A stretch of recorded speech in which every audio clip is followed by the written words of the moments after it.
The Shadow in the Clearing. Hello guys, welcome to the Campfire Chills. You know, when you've spent enough nights out here, alone in the woods, you start to feel like the trees are watching you. At least, that's what I thought it was at first. Just the trees. Just the way the wind makes them sway, creak, and whisper to each other when no one's around to listen. But last summer, I learned that it's not the trees. It was late, probably past midnight, and I was deep in the forest, miles away from any trail. The kind of place where even your cell signal gives up on you. I had a small fire going, just enough to keep the darkness from swallowing me whole. The woods were eerily quiet, except for the occasional crack of a twig or rustle of leaves. I told myself it was animals. Rabbits, maybe a deer, nothing to be scared of. But the longer I sat there, the more I felt it.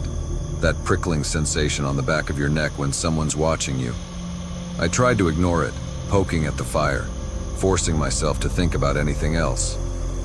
But then, I heard it.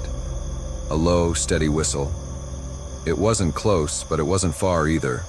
It came from somewhere behind me, just out of the firelight.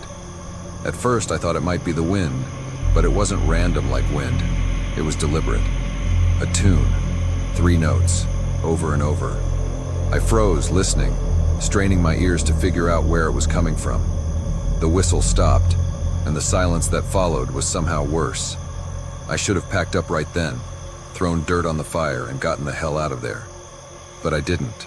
Curiosity or stupidity got the better of me.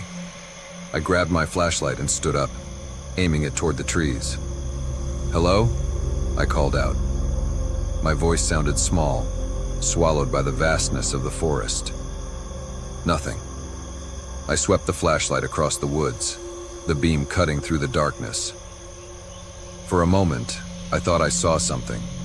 A figure, just beyond the edge of the clearing. It was tall and thin, almost impossibly so, standing perfectly still. "Hey!" I shouted, trying to sound braver than I felt. "Who's there?" The figure didn't move. It didn't even flinch, like it wasn't expecting me to see it. I took a cautious step forward, the flashlight trembling in my hand. That's when it started whistling again. The same 3 notes, but this time, it was louder, closer.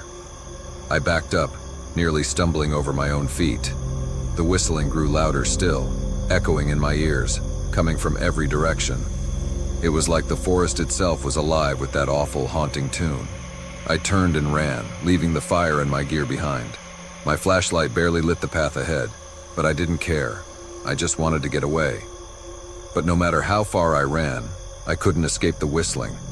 It followed me, growing louder and sharper like it was right behind me. I didn't dare look back. Then all at once, it stopped.